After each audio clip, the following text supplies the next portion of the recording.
식사 맛있게 하셨습니까? 예, 밥을 줘야 되는데 5월 셋째 주부터 식사를 계획하고 있습니다. 코로나가 더 퍼지면 할 수 없겠지만 어, 이번 주 다음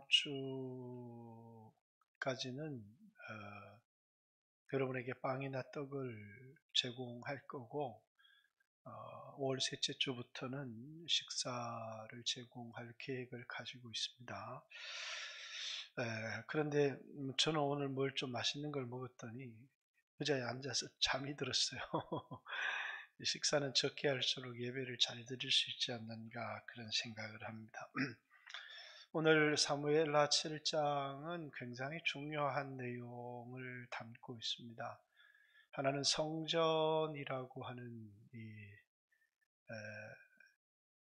성전을 건축하고 싶습니다라고 하는 다윗의 소망, 그래서 하나님의 집 성전에 대한 내용을 한번 설교해야 되고, 그 소망을 가진 다윗에게 하나님이 언약을 주십니다. 이걸 다윗 언약 이렇게 얘기를 하는데, 이 다윗 언약은 이제 이 땅에 예수님 보내주시겠다고 하신 언약이기 때문에 이제 언약 중에 성령을 보내주시겠다고 하신 새 언약과 하나님께서 다윗의 자손인 예수를 보내주시겠다고 하신 이 언약은 굉장히 중요한 언약입니다. 그래서 언약의 내용도 살펴봐야 되고, 또 이제 또 중요한 단어 중에 하나가 이제 다윗의 자손이라고 하는 말입니다.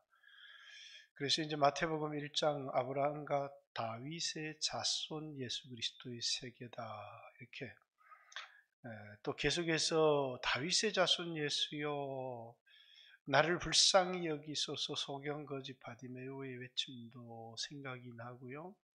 예루살렘 성에 들어갔더니 이제 예수님을 시험하기 위해서 율법사도 와서 어느 계명이 제일 큽니까? 또 이제 어떤 사람들은 와서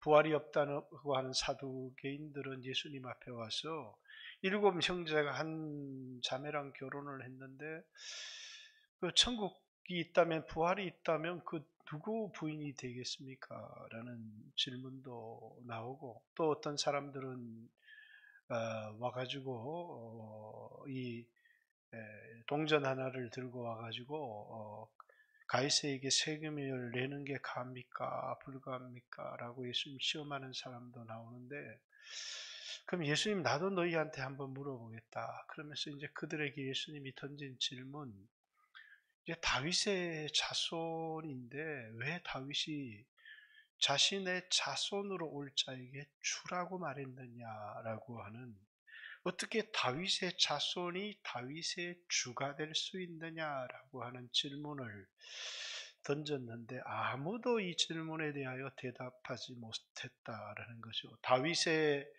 자손인데 다윗이 그분을 향해서 주라고 고백을 했는데 어떻게 다윗의 자손이 다윗의 주가 될 수 있느냐라는 그런 질문. 이제 마태복음에 나오는 중요한 다윗의 자손이라고 하는 이 의미도 우리가 깊이 한번 이 전부 다 사무엘하 7장에 나오는 이야기니까 살펴봐야 될 필요성이 있는데, 근데 오늘 이제 다 살필 수가 없잖아요. 그래서 일단 오늘 성전에 관한 이야기만 여러분들과 좀 나누려고 합니다. 다윗이 하나님 앞에 이제 성전을 짓고 싶었습니다. 언제 전쟁 다 끝나고 이제 자기가 평안히 이제 궁에 거할 때 세상의 다른 임금들은 이제 향락을 즐기고 평안하게 살 때인데, 다윗은 이제 그때 세상 향락을 즐기고 평안하게 살거나 정복 전쟁을 벌이거나 이런 삶은 내려놓고 하나님을 위해서 성전을 짓고 싶습니다. 이런 자신의 소원을 나단 선지자에게 얘기했더니 나단 선지자가 왕의 좋을 대로 행하십시오. 아마 하나님께 물어보지 않고 말한 것 같습니다. 그랬더니 꿈에 하나님이 나단 선지자에게 나타나서 이제 주신 계시의 내용을 다윗에게 전달하는, 그래서 너는 성전을 지을 수가 없다. 내 몸에서 난 그 자가 성전을 짓게 될 것인데, 그러면서 주신 이제 다윗의 언약에 관한 내용이 나옵니다. 자, 먼저 여러분 성전하고 언약하고 다윗의 자손, 이렇게 오늘 다 살펴볼 수 없지만 이제 나눠보겠습니다. 자, 일단 여러분 성전이 뭐가 성전이죠? 예수님이 다윗의 자손이에요, 그죠? 근데 다윗의 자손이 이 땅에 와서 세운 게 있어요. 그게 뭘 세웠어요? 성전을 세웠어요. 그 성전이 뭐죠? 교회입니다. 마태복음 16장 16절, 너희는 나를 누구라고 하느냐? 주는 그리스도시요 살아계신 하나님의 아들입니다. 내가 이 반석 위에 내 교회를 세우리니 음부의 권세가 이기지 못하리라. 그러면서 예수님이 이 세상에 오셔서 이제 성전을 세우셨어요. 그 성전을 교회, 이렇게 얘기를 하는 것입니다. 예수님이 세우신 이미 완성된 성전도 있지만 베드로전서에는 예수님은 산돌이고 이 산돌이신 예수 그리스도를 기초로 해서 이제 하나님의 성전이 지어져가는 오늘 교회 생활을 여러분 성전을 짓는 생활이라고 하는데, 베드로에게 있어서는 이제 예수 그리스도는 성전의 기초돌이기도 하고 산돌이신, 돌은 돌인데 어떻게 살아있는 돌이 있을 수 있느냐? 예수님을 살아있는 돌이다, 이렇게 표현하신 거예요. 그 산돌을 기초로 여러분 한 사람 한 사람이 하나님의 성전으로 지어가는 교회론을 이제 베드로전서 2장에도 이야기를 합니다만은, 어쨌든지 간에 이 하나님의 그 다윗의 자손이 성전을 짓게 될 거라는 것. 다윗은 너는 피를 많이 흘렸기 때문에 이 성전을 지을 수 없지만 이제 내 자손이 성전을 짓게 될 것이다라는 것은 솔로몬을 통해서 짓게 될 솔로몬 성전을 얘기를 하는 게 아니라, 이제 솔로몬 성전은 하나의 예표고 그림자고 다윗의 자손인 예수 그리스도를 통해서 세워질 교회를 이야기를 하는 것이다라는 것입니다. 그래서 이제 교회를 성전이라고 고린도전서 3장 16절에 너희가 하나님의 성전인 것과 하나님의 성령이 너희 가운데 거하시는 것을 알지 못하느냐, 이렇게 말씀하심을 통해서 지금 우리가 안에서 예배드리는 이 건물을 성전이라고 하지를 않아요. 이거 뭐라고 얘기하죠? 이건 이제 예배당이라고 얘기를 하지 성전이라고 얘기를 하지 않습니다. 그럼 성전은 뭐가 성전이냐? 예수 믿는 사람들의 모임이 성전인데, 이 모임을 이게 어떤 성격을 가지고 있는지, 너희가 하나님의 성전을 더럽히면 하나님이 너희를 멸하시리라, 이런 것을 통해서 이제 예수 믿는 사람들의 모임이 어떠해야 되는지를 한 사람이 이걸 기초로 글을 썼어요. 교회론이라고 하는. 그게 뭐냐면 에베소서입니다. 그죠? 그래서 에베소서는 이제 성전론이에요. 성전론이라는 말은 교회론이라고도 하죠. 그래서 교회론, 성전론 이렇게 얘기하는데, 이 교회는 예수 그리스도의 신부다. 교회는 예수 그리스도의 몸이다. 교회는 예수 그리스도의 권석이다. 교회는 예수 그리스도의 군대다. 이렇게 하면서 교회에 대한 많은 소개들을 하고 있습니다. 그것이 다 예수 그리스도를 통해서 세워질 교회, 성전에 대한 이야기를 하고 있는 것이다라는 겁니다. 그럼 처음부터 다시 돌아갔어요. 이게 복잡하게 늘렸는데 다시 돌아가서 역사적으로는 성전이 3개가 있었어요. 솔로몬에 의해서 지어진 솔로몬 성전이 있었고, 516년 스룹바벨에 의해서 세워진 스룹바벨 성전이 있었고, 그리고 이제 성전 완공을 보지 못하고 파괴된 헤롯 성전이 있었어요. 요한복음 2장에 너희가 46년 동안 짓고 있는 성전이 아직까지 지어지지 완공되지 않았어요. 예수님이 이 세상에 오셨을 때 이제 성전이 지어져 가고 있었는데, 그 성전이 46년 동안 지어지고 있는 성전이었어요. 완공이 안 된. 근데 이거 헐어버려라, 내가 사흘 만에 다시 일으키리라, 이렇게 말하니까 예수님이 성전 모독죄로 십자가 처형을 받게 돼요. 그런데 이제 예수님이 자, 이 건물 성전 헐어버려라, 내가 사흘 만에 다시 일으키리라, 이렇게 얘기했는데, 그것은 자신의 몸을 가리켜 말씀하신 것이다. 그때는 제자들이 깨닫지를 못했지만 예수님이 죽은 자 가운데 부활하신 후에 제자들이 그 말씀을 자신의 몸을 가리켜 말씀하신 줄을 깨달으니라. 이렇게, 그래서 이제 예수님 죽음과 부활을 통해서 성전을 지었는데 그 성전을 자신의 몸, 그래서 에베소서 1장에는 여러분과 저 교회를 하나님의 성전 이렇게 말하는 것이죠. 그렇듯이 이제 예수님이 이 세상에 오셔서 하신 가장 중요한 사역 중에 하나는 뭐냐면 이제 하나님의 성전, 그 성전은 바로 뭐하러 하는 곳이냐면 하나님의 임재, 하나님의 사는 집 이렇게 말하기보다는, 왜냐하면 하나님은 이 성전에 거하겠느냐라는 거예요. 하나님은 만유보다 크신 하나님이 어떻게 하나님이 이 성전에 거하겠느냐라는 것이죠. 하나님이 이스라엘 백성들과 언약을 맺을 때 이제 두 가지가 있었어요. 하나는 율법을 주신 것이고 하나는 성전을 주신 거예요. 출애굽기 19장에 이스라엘 백성이 시내산에 도착을 했습니다. 그리고 이제 19장에 언약을 맺을 준비를 하고 20장 구체적으로 언약을 맺어요. 그리고 이제 언약의 내용들을 이제 쭉 십계명부터 쭉 24장까지를 기록하고 있어요. 그래서 출애굽기 19장부터 24장까지를 모세라는 중보자 또는 천사의 중보를 통해서 하나님과 이스라엘이 맺은 첫 번째 언약인 율법을 소개하고 있어요.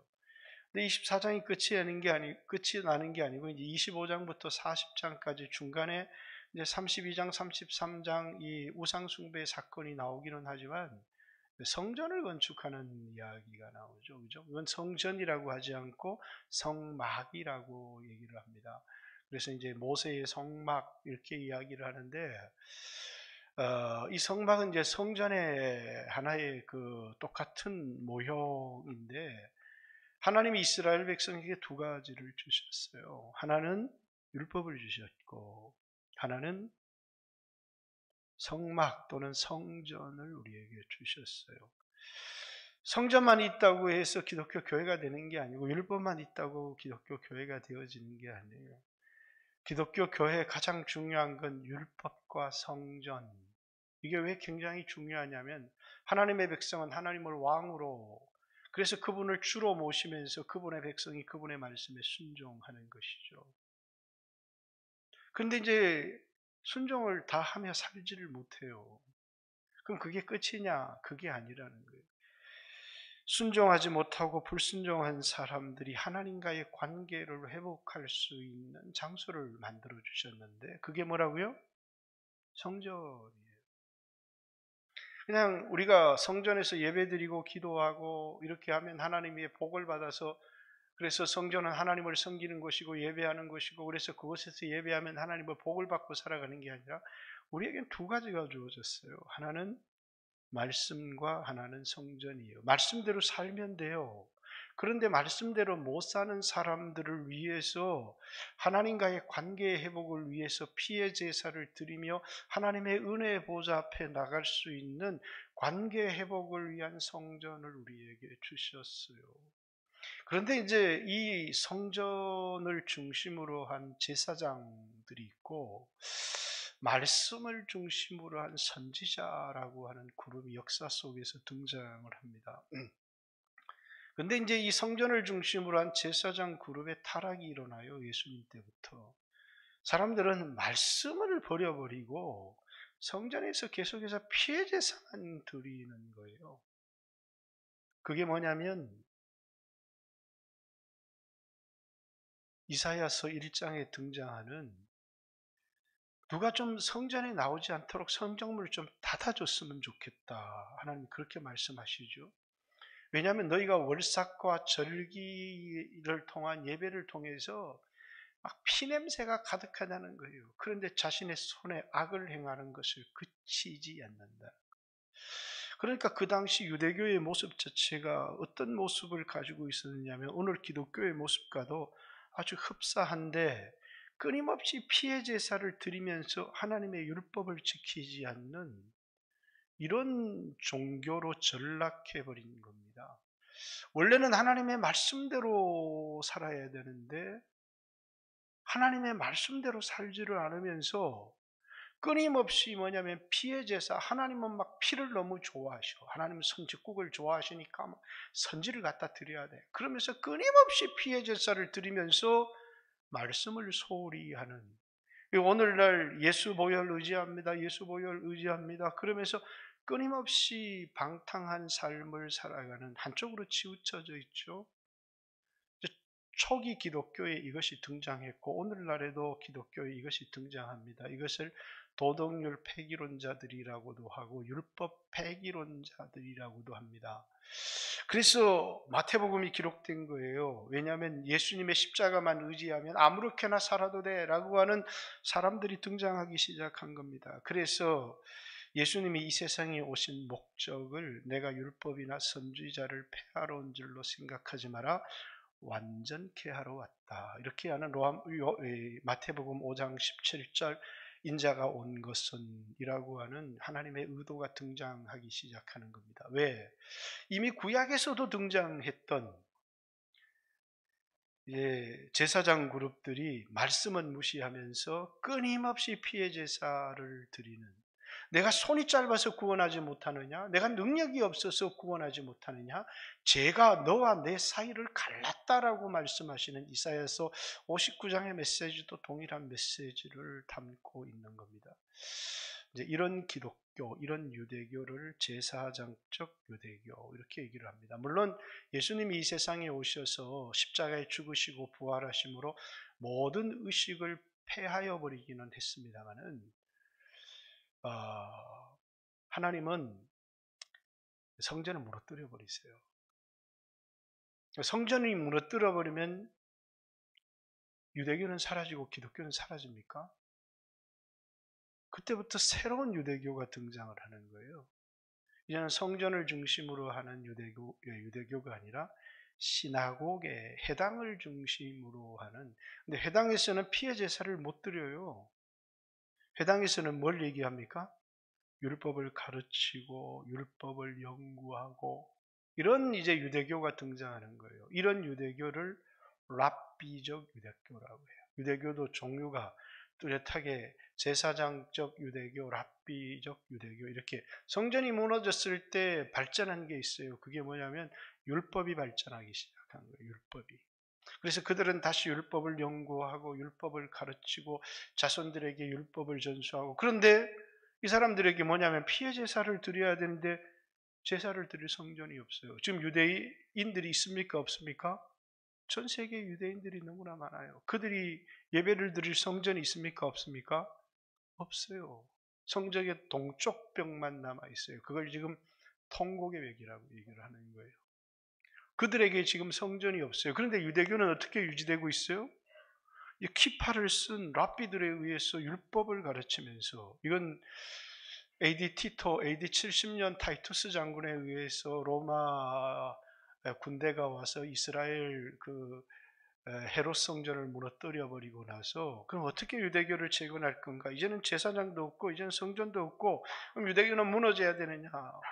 AD 85년 바리새인들이 모여서 첫 번째 바리새인 회의를 합니다. 그것을 통해서 이제 어떻게 유대교를 재건할 것인가. 그래서 재건한 게 랍비적 기독교예요. 지금 오늘 유대교의 모습이죠. 이 유대교의 모습은 온전하지를 않아요. 뭐가 없느냐면 피해 제사가 없어요. 그러니까 이 사람들은 끊임없이 성전을 회복하고 피해 제사를 드리려고 지금도 하는 거예요. 말씀을 열심히 지키지만 말씀을 다 지킬 수가 없는데, 그 말씀을 지킬 수 없는 사람들이 피해 제사를 통해서 하나님과의 관계를 회복할 수 있는 성전. 그래서 기독교나 유대교는 두 가지 기둥을 가지고 있는 거예요. 하나는 말씀을 지켜야 되는 예수 그리스도를 주라고 고백하는 기독교가 있어야 되고, 하나는 이것을 지키지 못하는 사람들이 예수님이 나의 모든 죄를 사해 주셨고 나의 죄를 위하여 예수님이 대신 고난을 받으셨다고 하는 구주라고 하는 기독교가 있어야 되는 거예요. 그래서 오늘날 우리 기독교 신앙에도 핵심을 예수님은 주님이시고 예수님은 구주이십니다. 그래서 영어에서 Jesus my Lord일 뿐만 아니라 Jesus my Savior, 예수는 내 구주시고 예수님은 내 주님이시라고 얘기를 하는 거예요. 예수님이 내 주님이시라는 것은 예수님이 나의 왕이라는 것이고, 예수님이 나의 구주시라는 것은 내가 받아야 될 형벌을 그분이 받으시고 나를 구원하셨다는 것이 예수님이 나의 구주시라는 것이죠. 오늘 여러분과 제가 예수님을 향하여 드리는 가장 중요한 이제 고백이기도 합니다. 그러니까 이 성전을 중심으로는 끊임없이 피해 제사를 드렸고, 이것은 어떤 사람들이 드리는 제사냐면 죄를 짓고 하나님과의 관계를 회복하기를 원하고 하나님을 만나서 기도를 드리기를 원했던, 그래서 피해 제사로 하나님과의 관계를 하고 은혜의 보좌 앞에 나가서 내가 오늘 가난하고 병들고 연약한데 주님의 은혜와 주님의 도움으로 살기를 원하는 사람들이 성전에 나가서 기도하는 기도의 집이었어요. 그래서 성전은 주님의 임재가 있는 곳이고 주님을 만나는 곳이었다는 거예요. 이것이 오늘 기독교에서 가장 중요한 건 무엇이냐면, 기독교 오늘 성도들의 모임에 뭐가 있어야 돼요? 하나님 임재가 있어야 돼요. 하나님의 임재가 있어야 되는데 하나님이 임재를 거두어 버리시겠다는 거예요. 어떨 때 임재를 거두어 버리고 여기 와서 하나님을 만날 수 없느냐면, 기독교의 제일 중요한 거, 하나 되지 못할 때, 너희가 서로 용서하지 못할 때라는 거예요. 그래서 서로 사랑하라는 말은 용서하라고 하는 말이에요. 내가 주께 받은 사랑을 통해서 다른 사람을 용서하고 사랑할 때 그것을 통해서 교회가 하나 되어지고 그것을 통해서 교회가 성전이 되어지는 거예요. 그럴 때 하나님이 우리에게 자신을 나타내시고 세상은 우리 가운데 하나님이 계신 것을 알게 되는 겁니다. 이게 뭡니까? 하나님의 성전이고 이게 교회예요. 사람이 많이 모였기 때문에 좋은 교회가 아니라, 교회는 누가 있어야 되느냐면 사람이 수만 명이 모여도 하나님의 임재가 없으면 그건 교회가 아니에요. 교회의 가장 중요한 건 하나님의 임재이고 하나님이 거기 계셔야 되는데, 그 하나님이 임재하고 하나님이 거하게 하는 가장 중요한 것은 우리가 하나 되는 거예요. 그 하나 되는 핵심은 용서와 사랑이에요. 그건 내 안에 있는 용서와 사랑이 아니라 예수님으로부터 받은 내가 받은 용서, 내가 받은 사랑으로 서로 사랑하는 것이라는 거. 이게 교회입니다. 그런데 오늘 이제 여러분에게 드리고 싶은 핵심은, 다윗이 이 교회를 또 하나님 나라, 이 교회를 또 성전 이렇게 얘기를 하는 거예요. 똑같은 말이에요. 하나님 나라. 이 하나님 나라의 핵심은 예수가 왕이잖아요. 교회에서는 예수 그리스도를 머리라고 얘기를 하는 겁니다. 그죠? 그렇듯이 성전은 내 아버지 집, 하나님이 거하시는 집이라고 하는데, 하나님이 직접 오셔서 만유보다 크신 하나님 여기 사신다는 것이 아니라 이곳에 하나님 이름을 두셨다는 거예요. 굉장히 중요한 겁니다. 하나님의 명예를 여기에다 걸어 놓으셨다는 거예요. 그리고 하나님이 요구하시는 방식대로예요. 우리 정성, 우리 뜻대로가 아니라, 제사는, 예배는, 하나님을 섬기는 것은 우리 정성이 중요한 게 아니라 하나님의 계시가 중요한 거예요. 그래서 말씀대로 예배를 드릴 때, 그래서 여러분들이 그냥 정성을 가지고 나온다고 하나님 앞에 받는 게 아니라, 회개를 가지고 나온다고 하나님이 받는 게 아니라 피를 가지고 나와야 받겠다는 거예요. 하나님을 어떻게 만날 수 있느냐? 저는 조금 경제가 사정이 어려워서 짐승을 잡을 게 없습니다. 그러면 비둘기라도 잡아라. 비둘기도 못 드리겠어요. 그냥 저 눈물로 나가면 안 됩니까? 반성하는 마음, 회개하는 마음, 안 돼요. 가장 중요한 건 뭡니까? 순종, 하나님이 우리에게 계시한 방법대로 하나님의 은혜의 보좌 앞에 나가야 돼요. 눈물을 흘리고 회개하고 나간다고 해서 우리의 회개, 우리의 반성을 의지하면 안 돼요. 많은 사람들이 하나님 앞에 예배를 드릴 때 우리의 반성, 우리의 회개, 우리의 눈물, 우리의 통곡, 그거 하나님이 기뻐하시지만, 그러나 그것으로 하나님 만날 수 있는 건 아니에요. 하나님의 은혜의 보좌 앞에는 피 없이는 나갈 수가 없어요. 우리의 죄를 씻은 것이 피고 하나님과의 관계를 회복하는 것이 피지, 우리의 회개, 우리의 눈물의 중심을 두어서는 안 된다라는 것이에요. 그렇죠. 이 성전에는 반드시 우리가 반성하는 마음, 회개하는 마음 하나님이 우리에게 요구하시지만, 그것은 하나님과의 관계를 회복한 사람이 다시는 그렇게 살지 않겠다는 결단이지, 피 없이는 누구도 하나님을 만날 수가 없는 거예요. 왜 하나님은 그것을 우리에게 요구하시느냐? 하나님은 공의로우신 분이고 정의로우신 분이기 때문에 지은 죄에 대한 대가를 지불하지 않으면, 대가는 지불하기 싫고요, 그냥 눈물만 흘리겠습니다. 정성만 드리겠습니다. 피는 그 대가예요. 그래서 우리가 성전에서 드리는 이 제사의 가장 중요한 건, 여러분에게 이제 뭐 새로운 짐승의 피를 흘리라 그럴 것은 없어요. 예배의 핵심은 예수의 피에, 피 없이는 하나님 앞에 나갈 수가 없고, 피 없이는 하나님을 만날 수가 없고, 피 없이는 죄사함이 없는 것입니다. 그래서 피를 통해서, 그 왜 피를 통해서 예배를 드리느냐? 내가 죄를 지었기 때문이에요. 죄 없는 사람은 피가 필요 없어요. 내가 피를 의지해서 나간다는 말은 나는 죄인입니다라는 고백이에요. 나는 죄를 지었습니다라는 고백이에요. 그렇지만 예수의 이 흘린 피는 내가 지은 어떤 죄도 덮고도 남습니다라고 하는 고백이에요.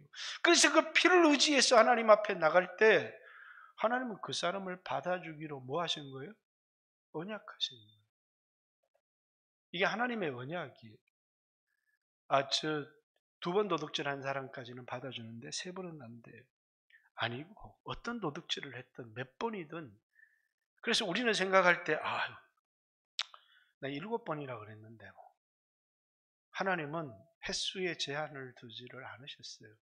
죄의 중과 소의 제한을 두지 않으셨어요. 누구든지 어떤 죄를 지었든지 몇 번이건 피를 의지해서 하나님 앞에 나오는 사람은 용서해 주시고 은혜를 베풀어 주시겠다. 이게 중요한 이제 교회 예배론이고 중요한 하나님이 우리에게 약속하신 거예요. 근데 이제 그 당시의 사람들은, 예수님 당시의 사람들은 이제 2가지 학파가 있었어요. 이 2가지 학파, 샴마이 학파나 힐렐이라고 하는 이 가말리엘의 할아버지가 되는, 또 샴마이라고 하는 엄격한 학파가 있었는데, 이 2 학파 사이에는 피도 좋지만 계속 그 짓 하면 안 돼요. 그래서 몇 번 용서해 줘야 되느냐? 샴마이는 형제가 내게 죄를 지하면 3번까지는 용서해 줘라, 이렇게 한 겁니다. 그런데 이제 힐렐 학파는 아니 7번까지를 용서해 주라, 이렇게 얘기를 한 겁니다. 그죠? 그래서 이제 예수님 제자들이 와서 형제가 내게 죄를 지나면 몇 번을 용서해 줘야 됩니까? 3번 용서해 주면 되겠습니까? 이게 샴마이 학파의 교훈이에요. 7번까지 용서해야 되나요? 이렇게 물으니까 예수님이 70번에 7번이라도 용서해 줘라, 이렇게 얘기하신 거예요. 70번에 7번이라는 것은 숫자의 제한을 두지 않는다는 것이죠. 하나님은 이 성전을 통해서 하나님을 만나시는데 가장 중요한 것은, 누구든지 예수의 피를 가지고 하나님 앞에 나와서 죄를 회개하면 7번에 7번이라도 하나님이 용서해 주시고, 여러분과 이제 우리에게 있었어도 저에게 있어서 하나님은 약속을 주신 거예요. 7번에 7번이라도 예수의 피를 의지해서 나와서 하나님 앞에 제사함을 받고 성령을 받으면 새롭게 살고자 하는 결단들을 하나님이 주시고, 그게 뭐냐면 주님이 주시는 회개하는 마음이에요. 우리에게 새로운 찬스와 새로운 기회를 여러분과 저에게 주시는 것이죠. 그게 성전이 우리에게 주는, 연약한 우리에게 주시는 새로운 기회고, 새롭게 하나님 말씀을 따라 살아갈 수 있는 기회예요. 우리에겐 율법이 필요 없는 게 아니라 구약 같은 이제 또 다른 짐승으로 드리는 그런 제사는 필요 없지만, 십계명, 그 십계명의 핵심은 하나님을 사랑하고 이웃을 사랑하라고 하는 이 계명은 여전히 우리에게 살아있고, 우리는 그 계명을 지키며 살아야 된다는 거예요. 이게 하나님 백성의 본질이에요. 오늘 오전 예배 나누었잖아요. 내가 하나님을 영화롭게 하고 사람을 기쁘게 하는, 내 인생의 삶의 목적이 하나님과 사람을 섬기는 데 목적이 있는 거예요. 그게 율법이에요. 1계명부터 4계명까지 하나님을 사랑하라는 것이고, 5계명부터 10계명까지 이웃을 내 몸과 같이 사랑하라고 하는 그 계명이 뭐냐면 하나님의 백성들의 삶의 본질이에요. 그런데 우리는 그렇게 못 살아요. 아비멜렉처럼 나만 생각하고 나만 사랑하며 살아요. 그렇게 살아갈 때 짓게 되는 죄를 어디에 가서 해결을 하느냐? 성전에 짐승의 피를 가지고 나가서 하나님께 속함을 받고 다시 말씀대로 살겠습니다. 그래서 우리에겐 두 가지가 필요한 거예요. 하나는 뭐가요? 율법이 필요한 거예요. 하나는 구주 대신 예수님, 성전이 필요한 거예요. 그래서 주님과의 관계를 회복하고 돌아온 사람의 삶이 뭐냐면, 하나님 용서해 주세요, 용서해 주세요. 그리고 내 문제만 해결받는 게 아니라 우리 삶의 변화를 요구하시는 거예요. 이게 이제 성전이 우리에게 주시는 굉장히 중요한 축복이다라는 사실이에요. 근데 이 성전을 세워가는 것, 그건 예배당을 짓기 위해서 헌금을 드리는 것도 뭐 성전을 세우기 위한 중요한 일환이겠죠. 왜냐하면 굉장히 중요한, 왜냐하면 성도들이 모일 수 있는 공간이 필요하기 때문에. 근데 성전을 세워간다라고 하는 얘기는 이제 성도들과의 관계에 의해서 이제 피스메이커가 되어져 간다는 거예요. 이제 서로 여러분과 저를 뭐라고요? 화목의 사신으로 불렀다는 거예요. 우리는 화목할 수 없는 사람이잖아요. 왜 이방인과 유대인이 어떻게 화목해요? 이방인과 유대인 사이에는 벽이 있어요. 하나님과 우리 사이에 벽이 있어요. 그 에베소서 2장의 말씀이잖아요. 교회론에서 예수님은 자신의 몸으로 이 벽을 허물어 버리셨다는 거예요. 멀리 있는 이방인, 외인, 약속이 없는 너희를 불러서 유대인과 가깝게 하셨고, 원수인 우리를, 하나님과 우리 사이에 그 벽을 자신의 육체로 헐어버리셨다는 거예요. 그래서 하나 되게 하셨다는 거예요. 그게 뭐 하는 거예요? 성전을 세워가는 거예요. 이제 제일 중요한 얘기만 하고 마치겠습니다. 성전을 세우는 사람의 축복. 다윗이 나 하나님 위해 성전 세우고 싶습니다. 넌 피를 많이 흘려 세울 수 없어. 그런데 네 아들이 세울 거야. 그 네 아들은 솔로몬이기도 하지만 예수님이세요. 근데 네가 가지고 있는 그 마음은 너무 귀하다. 내가 너를 위해서 집을 세워주겠다. 이 하나님 약속이에요. 그게 다윗의 언약이에요. 내가 너를 위해서 집을 세워주겠다. 그리고 내가 너의 집을 견고하게 만들어주겠다. 내 자손의 왕위를 영원하게 만들어주겠다. 네가 나를 위해서 집을 짓겠느냐? 내가 이스라엘 그 누구 어느 지파에게도 나를 위해서 집을 지으라고 한 적이 없는데 네가 나를 위해서 집을 짓겠느냐?